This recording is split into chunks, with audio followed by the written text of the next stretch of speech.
It is 10:03, and I'd like to call to order the meeting of the Building and Operating Committee of Thursday, June 26, 2025. Before we begin, please note this meeting is being recorded. Welcome to everyone joining us here in person, as well as those listening in on the phone. If you would like to provide public comment at today's meeting, and if you have not already done so, please let Thomas in the back of the room or Justine on the front line know what items you would like to speak on today. Madam Secretary, please begin by calling the roll. Thank you. We're going to start with Director Demlich. Here. Giudice. Here. Maston. Here. Parr. Present. Rabbit is absent. Vice Chair Rodoni. Here. Chair Garbarino. Here. And President Cochran. Here. Thank you. You have a quorum, but you are no longer the committee of the whole. If Director Thier returns, then we will be a committee of the whole. But we also have Directors Hill and Snyder in the room. Cool. Thank you. And please follow along by referring to the page numbers located on the bottom right-hand corner of your meeting packet.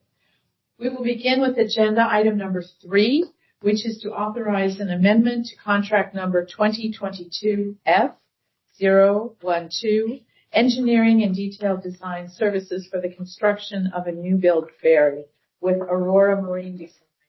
The staff report begins on page 3, and Mike Hoffman is here to present the report. Mike, go right ahead. Thank you, Chair Garbarino. Good morning, members of the committee. Today I'm here to request your approval for an amendment to contract number 2022F012 with Aurora Marine Design, our engineering and naval architecture contractor for the Lima class vessel. Specifically, we're seeking to increase the not-to-exceed amount by $1,165,827, bringing the total contract value to $3,109. With this amendment, the design contract will represent approximately 6% of the total projected cost to build 2 new Lima-class ferry vessels. When this contract was originally awarded in 2022, it was scoped around the design of a single new ferry. While we anticipated that this design might eventually serve as the basis for multiple new vessels, that was far from certain at that time. The California Air Resource Board's commercial hovercraft amendments were still in draft form, and the full implications for our existing fleet were still unclear. Since then, 2 major developments solidified the need for a multi-vessel replacement strategy. First, CARB finalized its rulemaking, requiring that nearly all existing diesel-powered ferry vessels meet Tier 4 plus diesel particulate filter or cleaner emission standards. These regulations include strict compliance deadlines and the potential for service reductions if non-compliant vessels aren't replaced or retrofitted.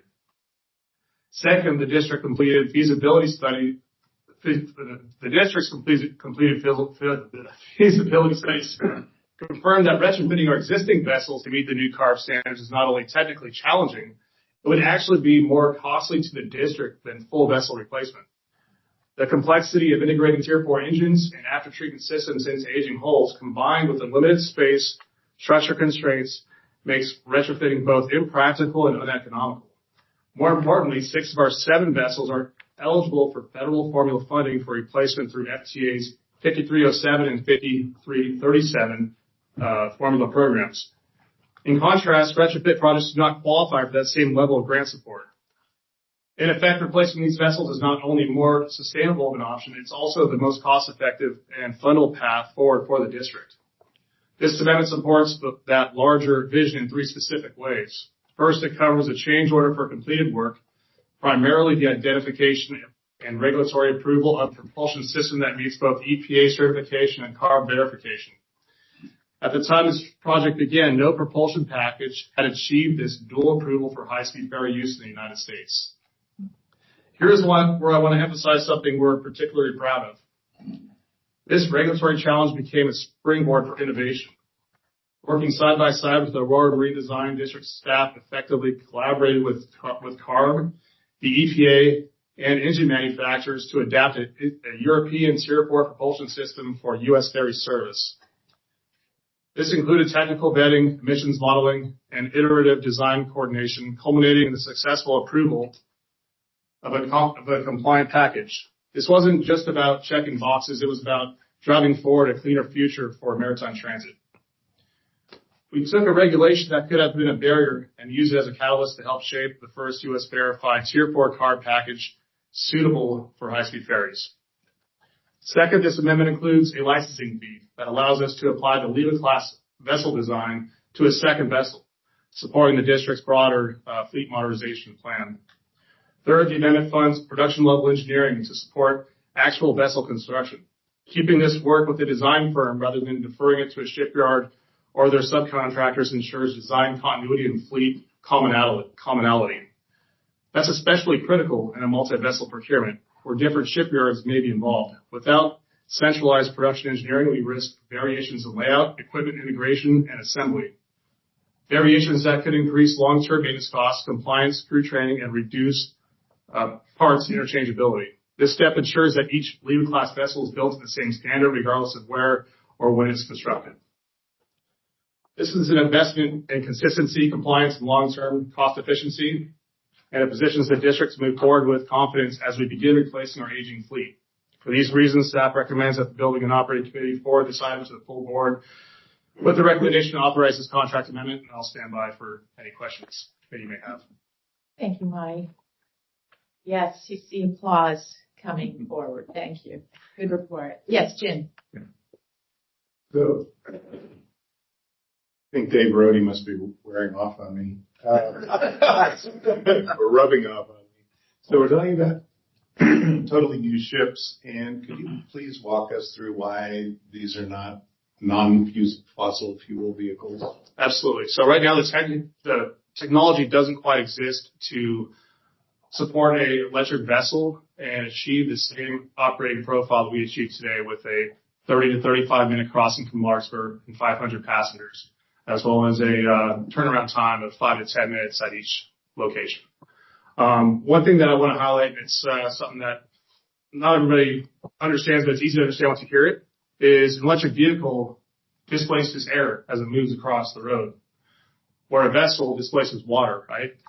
So water is obviously much more dense and difficult to displace in air. And when you add batteries, there is about a 40-to-1 power density ratio. So those batteries and that technology today, with that weight of that battery, the vessel sits much deeper in the water. You have much more water to, in effect, move to get that vessel through the water. And to achieve those high speeds that our passengers have become used to is not feasible on our current route. I might add, the other ferry operator in the Bay Area is SF WIDA or SFA Ferry. You may have read in the news that they are acquiring a couple electric boats. They're using those for their shorter runs that are much shorter distances and run at slower speeds. You may have also seen a news report about their newest ferry boat. They bragged about the Carl. The Carl is a diesel vessel. So they have a diesel vessel because their Vallejo service is long distance and high speed. It's not a short hop from Treasure Island to downtown San Francisco. So the technology is not there yet. Someday it will be there, but in the meantime, we need to operate ferry service, and we have an aging fleet that does not meet current CARB requirements. So if we don't start replacing boats, we'll have to stop running ferry service. Okay, thank you. Yes, Bert. Yes, just a question. If in the future the technology changes so that it would fit, would you be able to convert this to electrical, or will it be diesel for a while? It will be diesel for a while, but if that technology does come available, we would certainly look at the whole design, do some feasibilities, and look at what how that may impact the vessel to shift over to a different propulsion method. Yeah, but we could design it in a way that possibly that can be. If the technology is there, we would take a look at it. I might add, in addition to the new class of ferry, the LEWA class having the cleanest diesel engines out there, the hull form is much more efficient. So it'll be a larger capacity, carry more passengers than our existing boats, but it'll also burn about a third less fuel. So it'll have much less of a greenhouse gas footprint than our existing fleet. Anyone else? That concludes our discussion on item number 3. Before we take our vote, is there anyone from the public wishing to speak on this item? We have no speakers for this item. Thank you once again. May I have a motion on agenda item number 3? So moved. Second? Second. Thank you. All those in favor, please say aye. Aye. Is there any opposition? Let the record show there was no opposition and the motion passes. We will continue now on to item number 4, which is to approve award of contracts relative to request for proposals number 2024D048, Citrix. I hope that's right. And Microsoft Professional Services. The staff report begins on page 9, and Director of Technology Fang Lu is here to present the report. Fang, I'll hand it over to you.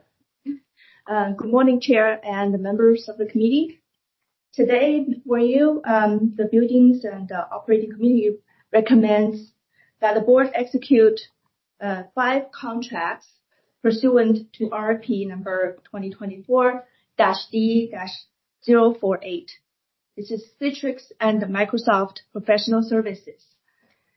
It's for on-call professional services for a 3-year term with 2 1-year option terms, exercisable at the district's sole discretion, with the understanding that total aggregate amount will not exceed $3,750,000 for all 5 contracts.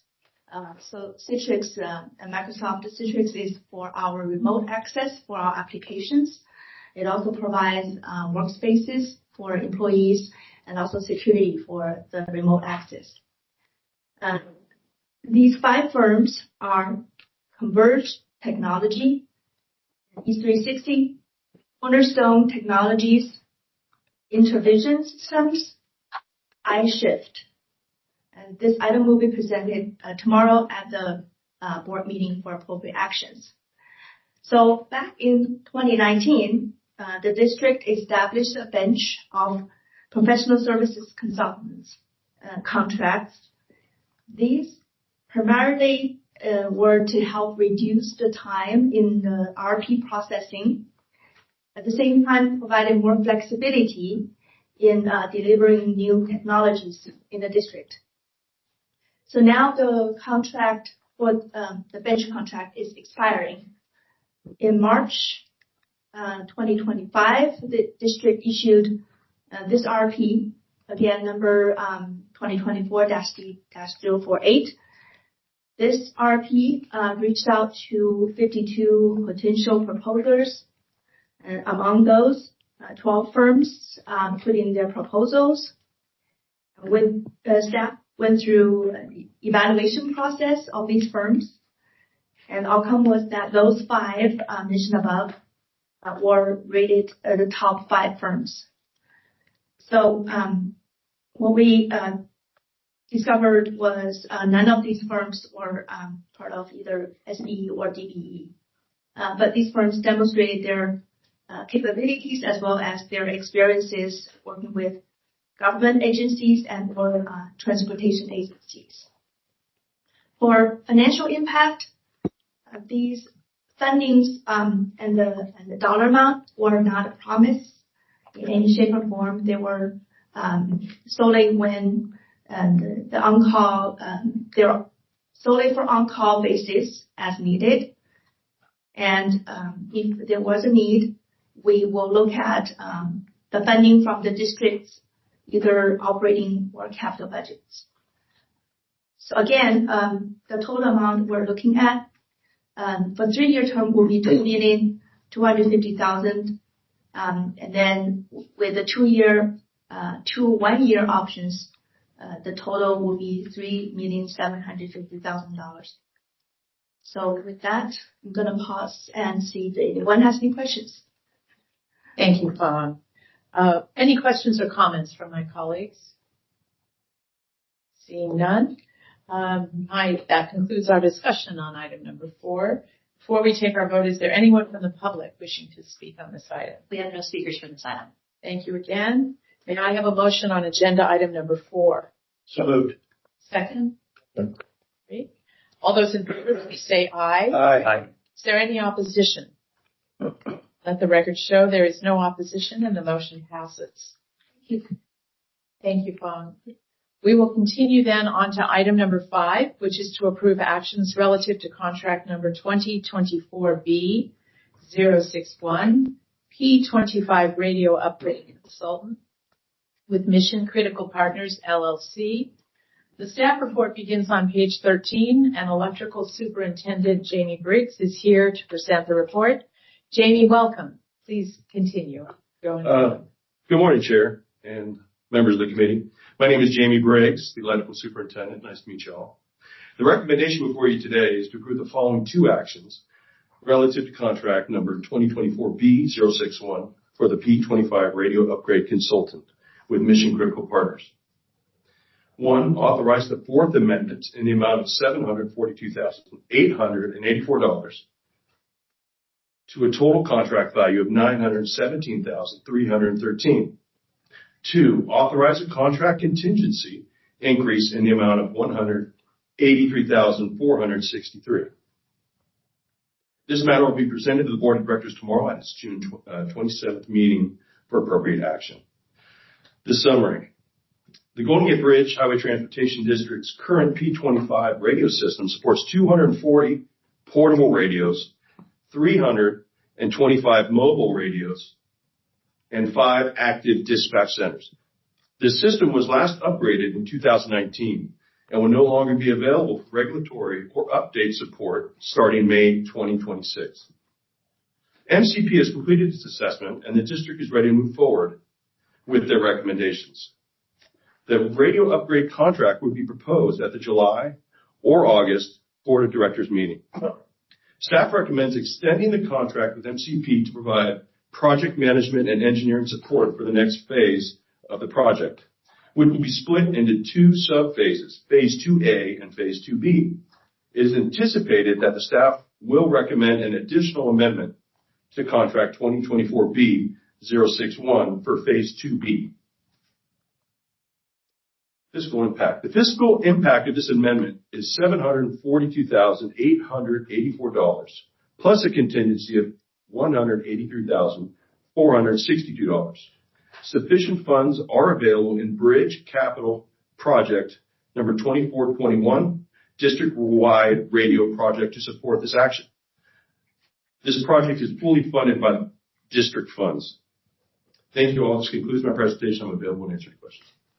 Thank you, Jamie, for your report. Before I ask my colleagues if there are any questions or comments, someone told me this is your first presentation to this body. That's correct. That was a fabulous, fabulous report, truly. Right out of the park. Thank you. And I was going to say, I really love your coat. Thank you. Just to get people to, It's different. That's why I like it. Wonderful. Yes. It's not how he dresses every day. That is not it. Everybody who knows me will be impressed. There you go. Lovely. Yes, thank you. You're welcome. Any questions or comments then from my colleagues? Seeing none, see how great the report was. Awesome. That concludes our discussion on item number 5. Before we take our vote, is there anyone from the public wishing to speak on this item? No speakers for this item. Okay. May I have a motion then on Jamie's agenda item number 5? Enthusiastically. Great. Thank you. All those in favor, please say aye. Aye. Is there any opposition? Of course not. Great. Thank you so much. Thank you very much. Okay, that item passes.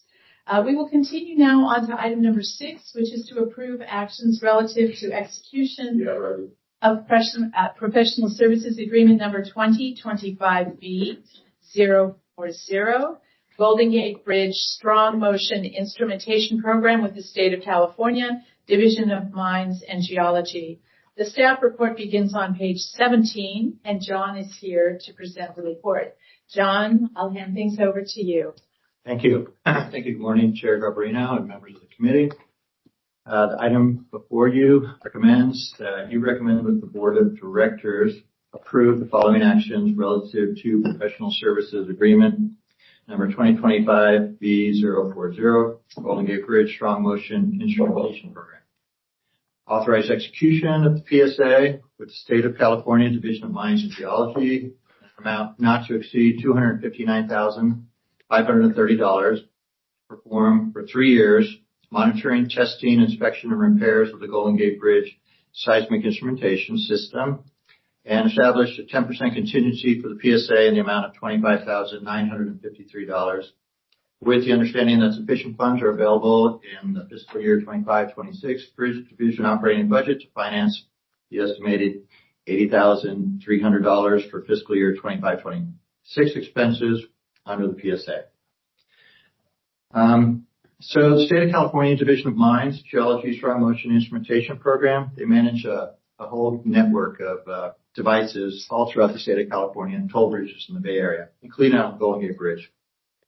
So they have specialized equipment and they have special personnel who are able to both install and maintain this equipment. So the purpose of the instrumentation is when there is an earthquake or some motion at site, it gathers information about what the bridge actually feels during that seismic event. And then SMIP will analyze that, and the district will also analyze that and will help us in our post-earthquake inspection. It'll allow us to look at where there was displacements or large accelerations and go to those points and do our inspections. The district began installing these sensors in 1994 and has currently 125 of these throughout the bridge. The system is connected to Sacramento office where the information is transmitted, and then they transmit back pertinent information to the district. Since that time, since 1994, the district has been working with SMIP on both upgrading the system, monitoring the system, and doing maintenance on it. So this isn't something new. We've been doing this for a long time. The last PSA with SMIP was authorized in August 2022, and that expires in 3 years, which is June 30th of this year. So staff reached out to SMIP, and we work with them to come up with a scope of work for the next 3 years, which is outlined in here. So I'll go through it a little bit, monitoring the system, performing monthly operational testing, semi-annual testing to ensure that all the components are working, physical inspections of the recording devices, quarterly reports, any earthquakes over 2% G in amplitude will be reported to us. And one of the other things that is noted in here is for on-call field work to relocate sensors. So part of the seismic retrofit, some of these sensors are in the way. They're going to have to be relocated. So part of the cost included in here is for performing that relocation work.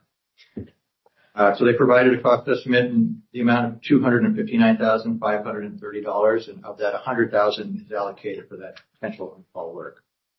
We reviewed the cost estimate and find it to be reasonable, and we recommend that the Building Operating Committee recommend that the board authorize execution of the PSA with SMIP in the not-to-exceed amount of $259,530, and also establish a contingency of $25,953.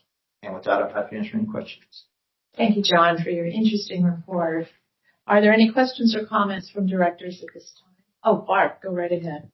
Thank you. Hi, John. I'm just curious, and you can take the fifth and not answer this if you don't want to.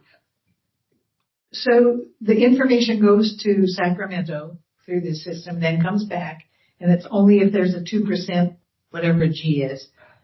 How often do we hear? That's a gravity load. Gravity, sure. Okay. How often I'll never use that word again.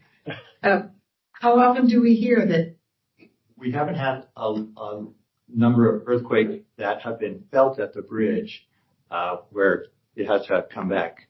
Dennis is reporting to me that twice we've received information back from SMIP. That's correct. I know we had a near earthquake a couple of years ago where the information came back, but we haven't. So we know it works. Yeah. It's tested every month, so everyone gets a page. We used to get pages, now it comes on your phone. Yeah. But so we test the system, but it's essential that we do this. In addition to helping with inspections, if we ever have an event, we'll be able to calibrate the computer models we use to analyze the structure. Engineering hubris is a dangerous thing. We calculate certain displacements and accelerations. Well, if we have a medium-sized event, we'll get the data, look at the model, make sure that our model is calibrated correctly. So it's an invaluable tool. It's very useful. But the data goes to Sacramento because they collect it all statewide. But then they send pages out if it meets certain triggers right away, and so that we know how much the shaking was, and we can, we have different inspection protocols that John's team has working with the bridge department. We also have a device down in the sergeant's office, so we'll be happy to give you a tour of that if you like, which has a green button or green light or yellow light. So if there is a As long as there's not a red light. large event, the light goes off, and that tells us that the bridge actually felt something at this location. I have a question. How long have we had this system? I mean, do we have it in 89 during Loma? No, 94. It was one of the recommendations after the Loma Prieta earthquake. The governor appointed a board of inquiry, chaired by Hausner, a professor from Caltech. They had a report. One of the findings was that big structures, certain big bridges, we were named, big dams and big tall buildings, some of them should have instruments on them so we can learn more from future events in terms of what's actually going on. What's the largest event we've had since? It's baby, really baby, barely registered. Thank you, John, and for the invitation to take a tour as well. Any other questions or comments? No? That concludes our discussion on item number 6. Before we take our vote, is there anyone from the public wishing to speak on this item? We have no speakers for this item. Okay. May I have a motion on agenda item number 6? So moved. And a second? Sure.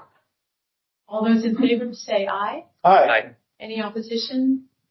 Okay, let the record show there is no opposition and the motion passes. We'll continue now on to item number 7, which is to approve actions relative to National Park Service special use permit for contract number 2025B052, Golden Gate Suspension Bridge Seismic Retrofit Phase 3B1. The staff report begins on page 21, and John is also presenting on this item. Go ahead, John. Thank you. So this item recommends that the Building and Operating Committee recommend that the Board of Directors approve actions relative to the National Park Service Special Use Permit for construction contract number 2025B052, Golden Gate Suspension Bridge Seismic Retrofit Phase 3B1 as follows. Approved special use permit. Approve an annual permit fee for each year of the construction for a total of 5 years. The initial amount of $77,742, commencing in the federal fiscal year beginning October 1st, 2025, and increasing each year by 3%, to be charged to project 2520, Golden Gate Suspension Bridge Seismic Retrofit Construction, and funded from the district's cellular site lease revenues, and authorize the general manager to execute the permit. With the understanding that sufficient funds are available in the fiscal year 24-25 Bridge Division capital budget for project 2520 Golden Gate Suspension Bridge Seismic Retrofit Construction to finance these actions. So as been previously reported to this committee, the district has been working on finalizing the construction documents for the Golden Gate Suspension Bridge Seismic Retrofit project. So the Golden Gate Bridge is located on lands surrounded by Golden Gate National Recreation Area. We have a right-of-way permit to be here to own, manage, and maintain the bridge. And as part of that permit, anytime we do construction on the bridge, we need to coordinate with the National Park Service and get a special use permit for that construction. So the district has developed construction contract 2025B52, the Golden Gate Suspension Bridge Seismic Retrofit Phase 3B1, which involves a retrofit of the suspension bridge, south and north towers, the south side span, and a north side span. So the scope of that project includes installation of energy dissipation devices on the bridge, replacement of the top lateral bracing, retrofit of the bottom lateral bracing, strengthening of stiffening trusses, retrofit of the main towers, retrofit of the main tower base legs, a whole number of other items that are listed in here. So this is a major project, and it does require staging areas. The contractor has to get his personnel, equipment, and materials to the bridge, and we'll have to go over the lands managed by GGNRA. So as part of that, we met with the National Park Service and went over what the scope of work is and developed a special use permit and agreed to the following terms. So it'll be a 5-year term beginning October 1st of this year through September 30th of 2030. The district will be granted the right to use certain access roads that are managed by GGNRA, both on the north side, which is the Fort Baker side, and the south side, the Presidio side. Will be granted to utilize construction staging areas on the north side, primarily under and around the north approach viaduct, but also on Moore Road, and also some staging areas on the south side. Then the permit has restrictions on access for certain events, all federal holidays and other certain events that the Park Service does not allow access. And then we'll pay an annual fee as outlined in the document here, starting October 1st for $77,742, and then increasing with the 3%, basically a CPI adjustment each year, for a total of $412,742. The district will also submit a number of work plans for MPS review and concurrence. And we will also require insurance provisions that the contractor holds, naming the United States government as additional insured. We'll have protections for certain cultural resources, particularly Fort Point and the historic seawall. We'll have environmental implementation measures for the Mission Blue Butterfly. Also required to have a separate independent environmental monitoring consultant, which we will retain later prior to construction. And then there's a number of other items for public safety and visitor safety, and then an assessment of existing conditions and any repairs at the end that have been determined to have been caused by the work. So staff recommends that the Building and Operating Committee recommend that the Board of Directors authorize approval of this permit with the conditions as presented in the report. And I just want to say this is the same process and the same permit that we've used on every phase of the seismic retrofit 1, 2, and 3A, plus on the suicide deterrent and wind retrofit project currently underway. Staff also recommends that the Building and Operating Committee recommend that the board authorize the general manager to execute the permit on behalf of the district. And with that, I'm happy to answer any questions you have. Great, John. Thank you so much. Any questions or comments from my colleagues? Yes, please. Thank you, Chair. Once this permit is issued, can it be revoked? Actually, the permit we have for the bridge to exist technically can be revoked during time of war. Okay. When the bridge was built here, it was military lands on both ends. So it took an act of Congress, and we received a permit from what was then maybe appropriately called the Department of War. And that permit has requirements the superintendent approve major projects, but it says that that permit is revocable in time of war. When they became the Army, we got along fine. Now the National Park Service controls the federal lands, but technically it's revocable. But we've been operating under this arrangement for a long time. The amount of money, when you look at how many acres we get outside our existing permitted area for staging and lay down on the contract, has huge value for a construction contract like that. To have land nearby, we wish we could have more. To have land nearby where the workers can park and they can bring equipment in and store it is very, very valuable. So, plus this is a necessary permit for us to have in place for us to obligate our $400 million grant and to award the construction contract later this year. Thank you. Any other questions or comments? That concludes discussion on item number 7. Before we take our vote, is there anyone from the public wishing to speak? We have no speakers for this item. Okay. May I have a motion then on item number 7? So moved. Second? Second. Thank you. All those in favor, please say aye. Aye. Is there any opposition? Let the record show there was no opposition and the motion passes. We will now continue on to item number 8, which is an update on the Golden Gate Suspension Bridge seismic retrofit. The presentation begins on page 5 of your packet. John, please continue on with your presentation. Thank you. So thought it would be a good idea to give an update on what we've been doing on the Golden Gate Suspension Seismic Retrofit project, and we'll let you know where we're at today and where we're hopefully going the next few months anyway. So let me see if I can do this here. Okay, so first a little background.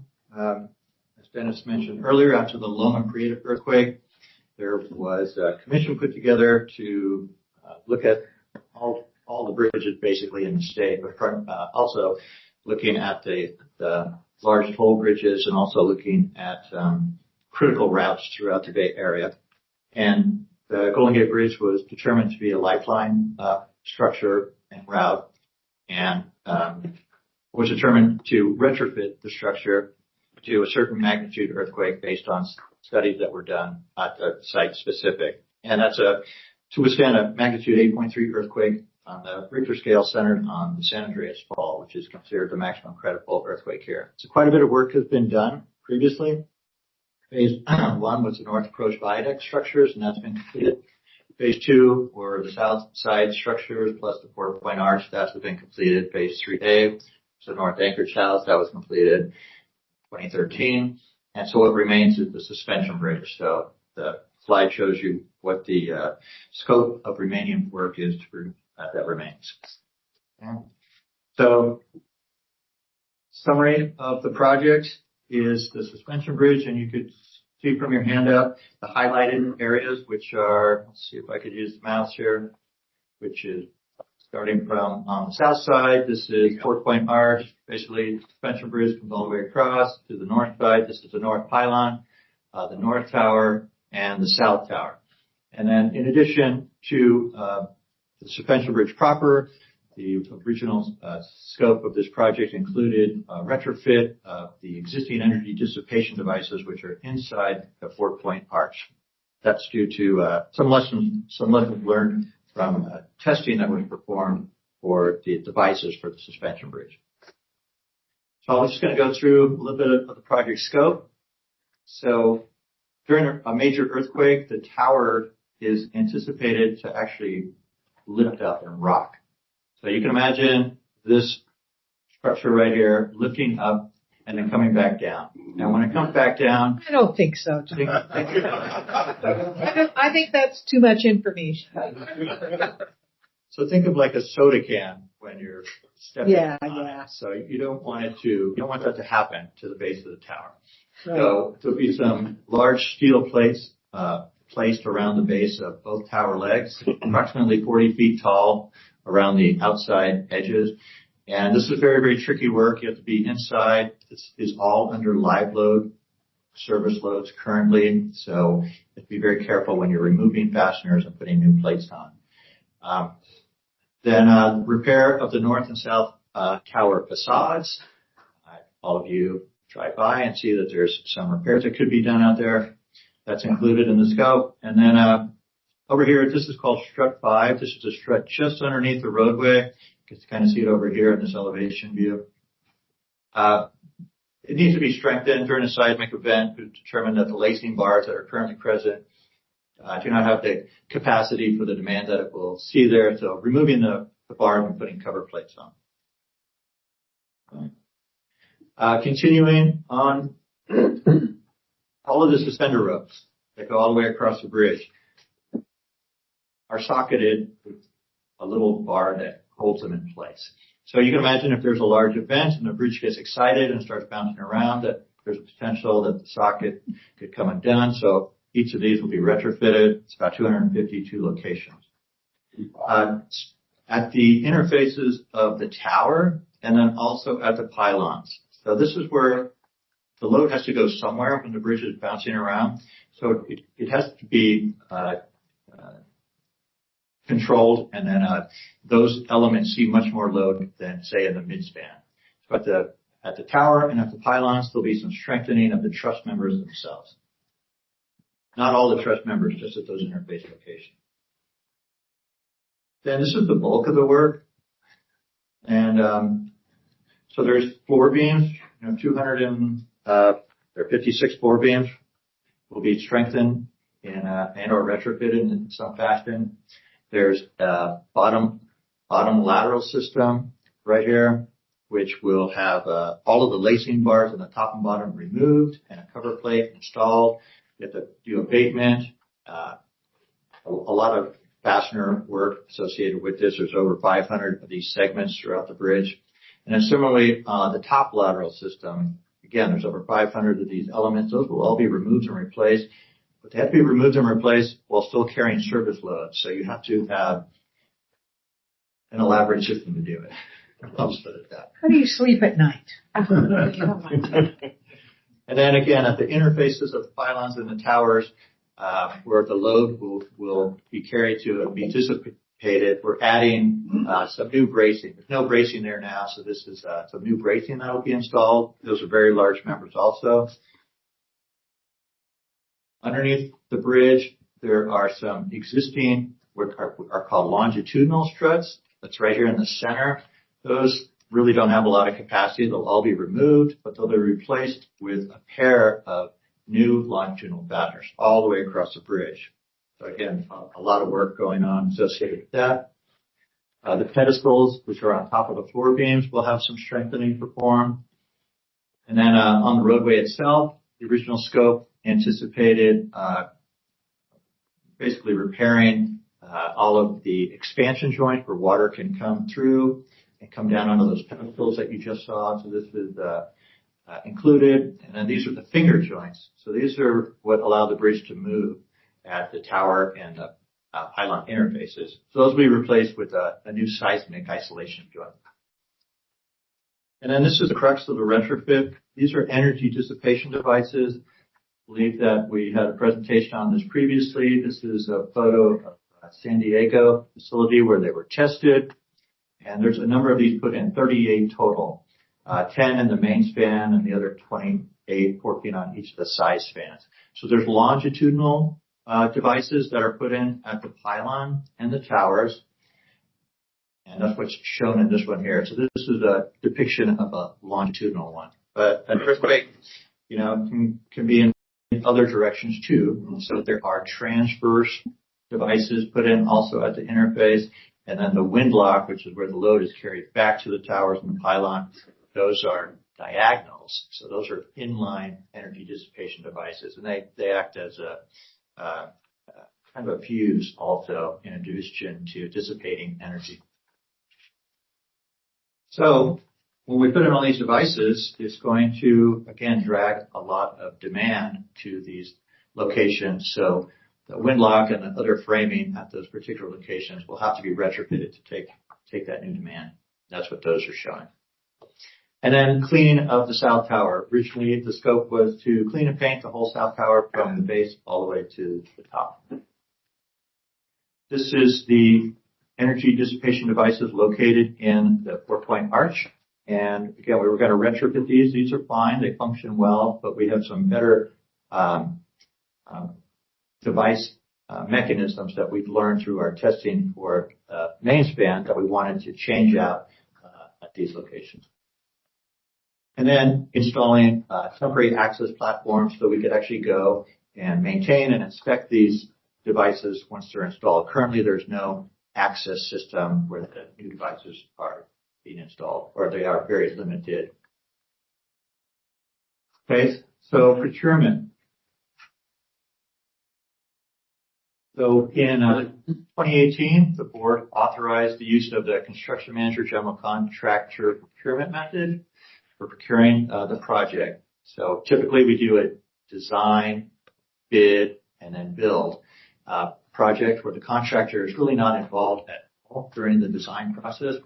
This process allows the contractor to get involved early and work with the district and also the designer of record to facilitate the design. So the board authorized a project in 1923 and 2019 for this method for the seismic retrofit. And it consists of two different phases, a pre-construction phase and a construction phase. We're in the pre-construction phase right now. And in 2024, that's when the board authorized CMGC and the independent cost estimator professional services agreement to start this procurement method. So again, the contractor acts as a consultant with us and looks at constructability, looks at construction costs, looks at schedule, looks at risk, and comes up with recommendations for the district to consider to facilitate construction, thereby hopefully lowering construction costs. They also provide a cost estimate, and they show us their cost estimate, so we know exactly what how they come up with their number, and we see how the dollars are allocated through direct costs, labor, materials, and also all of their administrative costs and risk. Okay, so these are the main goals of the of the pre-construction phase, and it's basically to get to a point where we come to an agreed price. When we have design, bid, build projects, they're always wondering, we come up with our estimate, we think it's a great estimate, and then we get the bid, and sometimes it's good, and sometimes we're way out of line with what the contractor sees, because they see what the market is doing at the time of the bid. This allows us to know ahead of time what that cost is going to be. And there's two outcomes. One of them is we are able to negotiate a price with the contractor, and at which time we'll develop a final best offer, and that will be the contract agreed price. If we cannot come to an agreement, there is an option to terminate the agreement, the services, and go out to bid. And this contractor would not be allowed to bid. So that's the incentive for them to try and come up with an agreed price. Okay, so budget and funding. So 2019, again, that's when the board authorized the project, and it was funded at that time with leftover funds from the previous phases of the seismic retrofit program. In 2023, the project was renamed, and the remaining FHWA funds from the previous project were added to the project for the $11 million budget shown there. And then in February, we increased the budget by $8.5 million to finance the CMGC consultant, ICE consultant, design consultant, and the additional contract administration. Since that time, we've had two more increases to this particular project. One, because we had to do an environmental reevaluation for the NEPA required by Caltrans. And then recently in May, we came back for some additional funds for the hopefully completion of the pre-construction services. The construction phase is hopefully going to occur afterwards. So in 2023, the district received from the federal government Bridge Investment Program grant in the amount of $400 million for the construction project. In 2024 July, the adopted budget included this project in the amount of $870 million. And in September of 2024, the board approved funding plan for the project, which included the $400 million BIP grant, $200 million from Caltrans Local Bridge Highway Program, and the remainder from the district reserves. Okay, construction cost estimates. So we've been working since last year when the CMGC and the ICE agreements were approved on finalizing the plan. We had about an 85 to 90% set of drawings at that time. We went through all the drawings with the contractor, and we've been then coming toward 100% design. And during that time period, we each party developed their own opinion of probable cost. So that was performed based on that 90% design. And in November, the parties completed, and we all looked at each other's cost, and we were all much greater than the $870 million that was in the budget. So we said, okay, we need to relook at the costs, and we need to relook at the scope.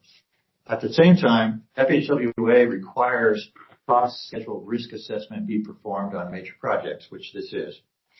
So in order to obligate federal funds, a financial plan must be developed. The financial plan is based on FHWA's cost schedule risk assessment. So they went through their workshop with us. They used the OPCC-1 pricing, and their analysis determined also that the project greatly exceeded the assigned budget that we had for the project. So like I said, we then evaluated, what happened. Why is the cost so much higher from the 2022 cost that we had? And there are a number of reasons. One of them highlighted here has to do with Cal OSHA. And Cal OSHA in 2025, January 2025, new regulations came out. So Title 8 Industrial Relations, the lead in the workplace, They greatly lowered the permissible exposure limit and greatly lowered the action level for workers who are working around lead. So what does that mean? That means that you have to do a lot more personal protective devices, testing, and a whole lot more provisions for folks who are working in a lead environment. They also had restrictions that they've since clarified that limited the amount of time that painters could actually work sandblasting in a lead-based environment. There's over 1.5 million square feet of painted surfaces on this project, and no one had done any painting yet under the new regulations, so there's a lot of uncertainty in the market right now. So that uncertainty translates into cost, and so the contractor put in a very, very conservative price for that, waiting for the market to shake out how is this really going to impact costs. So that was a driving force. There were also some other driving factors, some of them being inflation. Tariffs are frightening people right now. Labor necessary to do this. The contractor was anticipating over 250 ironworkers plus another 200 painters. How do you get them out here onto the site and then efficiently work, logistically getting them on and off as the special use permit notes. There's limited access around the bridge, so they're going to have to come from an off-site. So those drove up the price. And then also looking at the scope of work, the duration was much larger than we anticipated. We were anticipating, the contractor was anticipating about 2 or 3 years longer duration to get all the work done than we did. So all of those factored into the price. So we're looking to phase the project. That's where we're at now. So we're looking to reduce the scope because there's just not sufficient funds currently to do the retrofit. So some of the scope that we're modifying as we looked at the floor beam retrofit details, we were able to simplify those and to reduce those. We have looked at the limits of the clean and paint. We had some expanded limits initially, so we're reducing those. All of those roadway joints every 50 feet are not required for the seismic retrofit of the bridge, so we're eliminating those. The north tower facade repairs are not really as bad as the south tower, so we're eliminating those. That was the only work that was going to take place there. And the retrofit of the EDDs and the 4-point arch, they don't need to be retrofitted right now, so we've with that. And so even looking at doing that for the overall entire suspension bridge, the 2 side spans and the main span, we still didn't have enough savings, we felt. So we're going to break it down into phases where we will have the south side spans and both towers under one phase, and then the main span will come at a later date. And we spoke to FHWA and Caltrans about this. They concurred. We wrote a letter to FHWA outlining our plan, and they concurred with that. So that's the plan we're anticipating moving forward with. So you can see here, this is how it would be phased. So the phase 3B1 is what we're calling it. It's going to be the south side span and the south tower, the north side span and the north tower. It still has all those same components of work. It has all the suspender ropes. It has the tower base. It has all those energy dissipation devices, upper laterals, bottom laterals. There's 38 energy dissipation devices. We're doing 28 of them on this. Because the main span is a little more robust from the seismic event than the side spans. So getting the side spans retrofitted would be from the remaining structures, the most vulnerable structures to get done at this time. The next steps. So as I said, in May of 2024 is when we started this. We're in June right now, and we're planning to get our next opinion of probable cost from the contractor for this reduced scope of work. We should get that by the end of the day Friday. We have finished up the 100% plans. We're still finalizing those 100% specifications. Then in July and August, we'll finish up all of the remainder of the pre-construction submittals. We're getting all of our permits right now, and then we'll have to negotiate with the contractor to get a price that hopefully is close to what our budget is. So next steps, like I said, is to finalize these documents.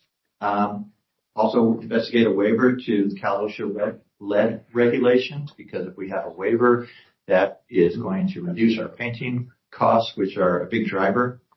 Like I said, complete the environmental reevaluation, get all the permits, and then we have to finalize our VIP agreement for the $400 million grant.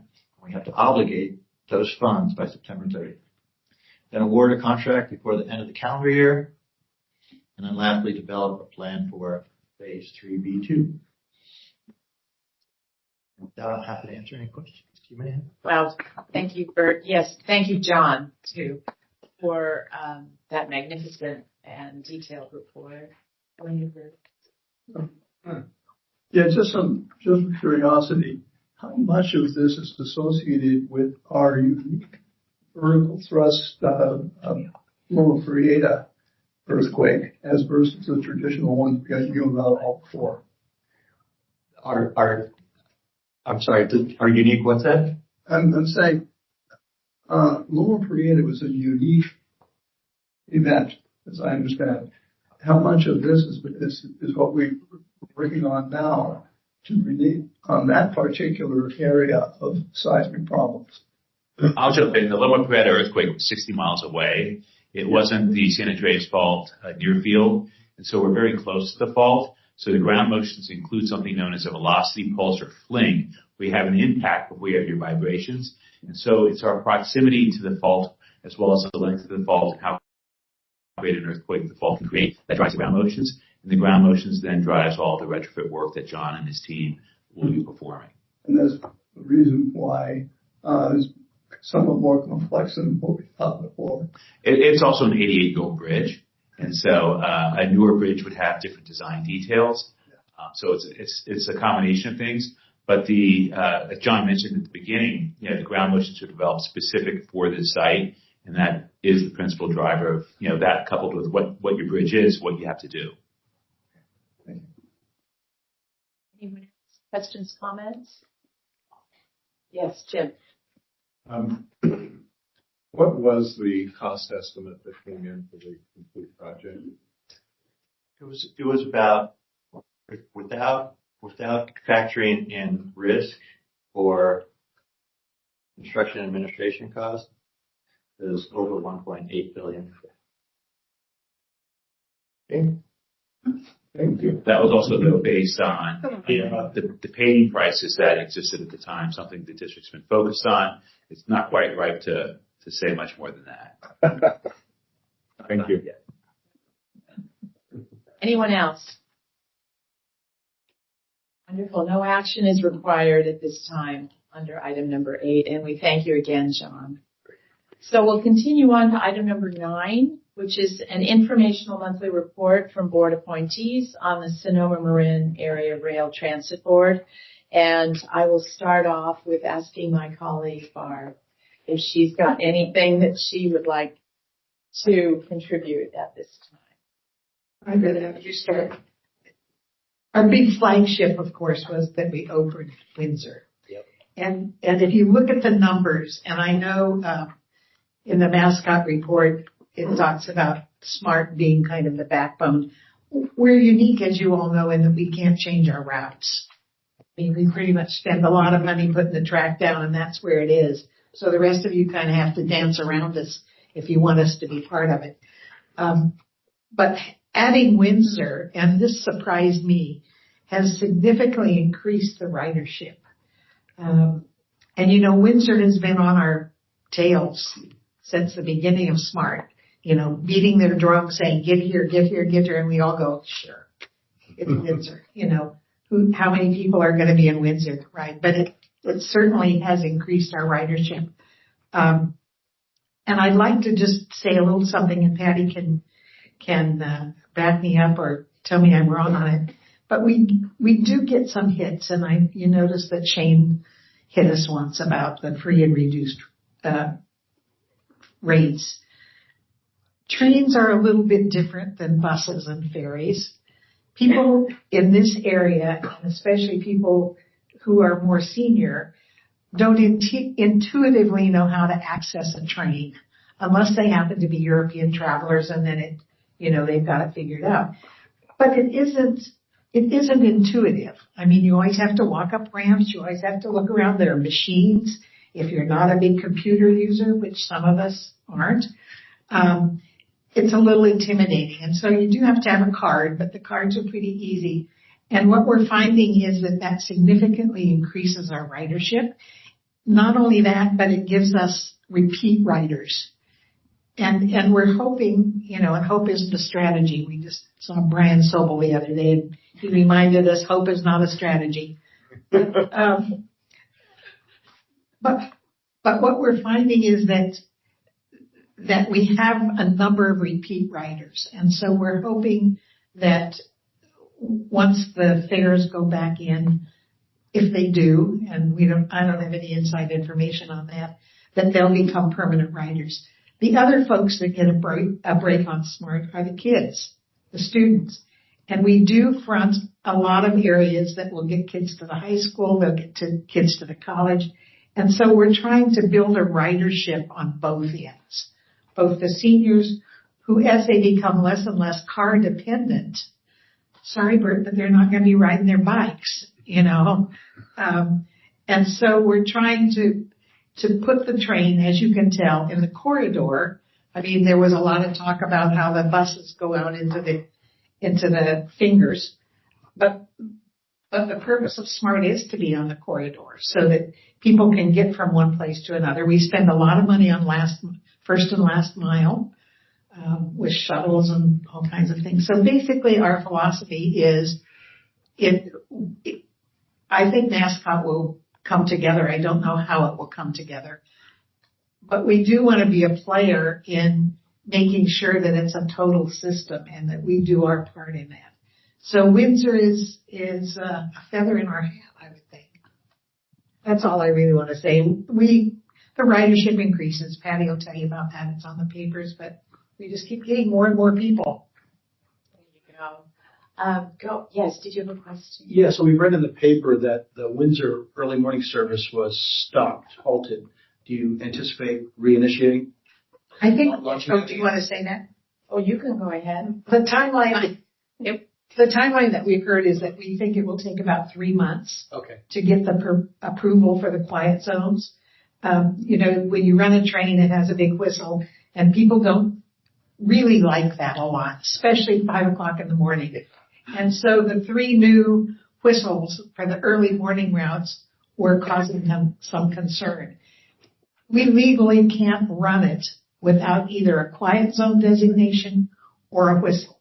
And so we had to abort those 3 routes. We're hoping it's 3 months is what they're saying. Isn't that true, Chris? If you know something different, no. I'm open to that.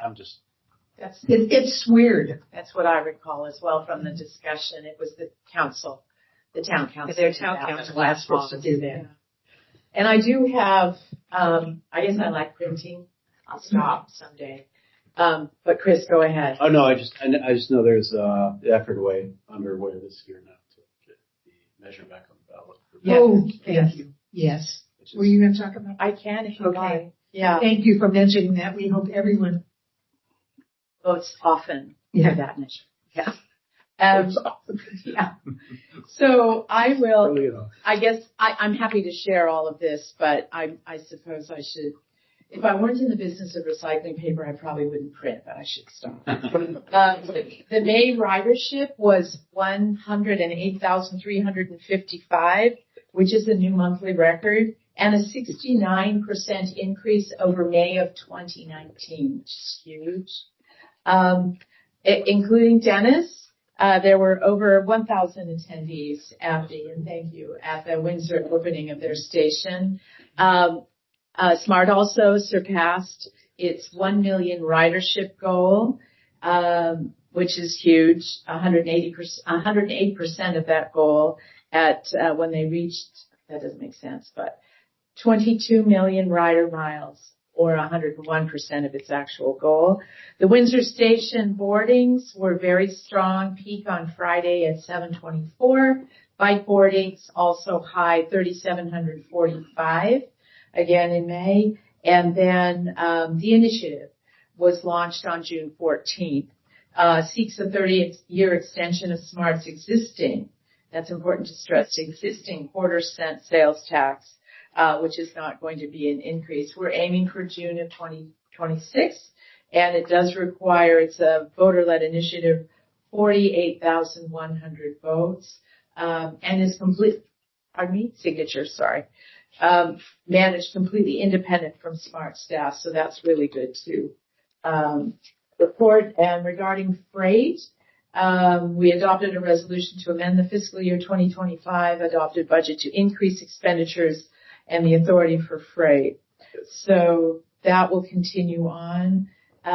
Also, we approved, after numerous public hearings, we approved our 2026 annual budget. And getting back to freight, that includes additional grant funds that will support crossing and bridge repairs and operations aimed for long-term sustainability and added income, focusing on repairing the bridge and car storage revenue. And every time I think of freight, I think of what you said about the engine on the one in Basin. It was like a 1956 Chevy or something. I remember. Yeah, the Black Point Bridge, which doesn't always turn because it gets hit a lot. So God bless that bridge. Are there any other comments or questions of that? Yes, I'm sorry, Bert. No problem. I just want to mention cyclists will take the train before the bus rack anytime. Oh, there you have it. And we have great spaces in our cars for your I'm just so pleased. So that concludes discussion on item number 9. Before we move on, is there anyone wishing to speak on this item? We have no speakers on this item. And as you'll all remember, there's no action required. We'll continue on to item number 10, which is the staff's report on engineering projects beginning on page 67. That brings John back. Thank you. My written report is for you. There are a few items I'd like to bring to your attention. First, the removal of the remaining existing maintenance travelers is continuing on the bridge and the suicide deterrent project. They completed up work on the north end. They're just doing final paint touch up there, so that's progressing. Meet their schedule to be off-site by the end of the calendar year. We're still waiting for some electrical equipment to arrive before we can start the bridge electrical repair project. Supposed to arrive in July, so we're tracking that right now. Engineering and bridge district forces will be working together during the daytime on the roadway to make some repairs to the center lanes. So we started that yesterday. You may see some information about that. Between about 10 a.m. and 1 p.m. we'll be doing pothole and other repairs to the pavement out there. So that'll be ongoing through the end of the year. At the large repair terminal, we successfully removed the first pump that was failing out there on the 13th, and that went successfully and is operating well. And we're going to do the second one this weekend here. Hopefully that will also go well, and then that emergency project will be completed. And with that, I'm happy to answer any questions on the rest of the report that you may have. Thank you for this report too, John. Colleagues, any questions of John or comments? There's no action associated with item number 10. Is there anyone from the public wishing to speak on this item? We have no speakers for this item, but it's been a long meeting, so we want to make sure that we didn't miss anybody on the public line. So we're going to move into item 11, and then I'm going to ask Justine, could you please pull the public line to make sure we didn't miss anybody who wanted to speak for B&O? Certainly, I'd be happy to. Is there anybody that's joined us that would like to speak at B&O this morning? Please use ** to unmute yourself and give me your name.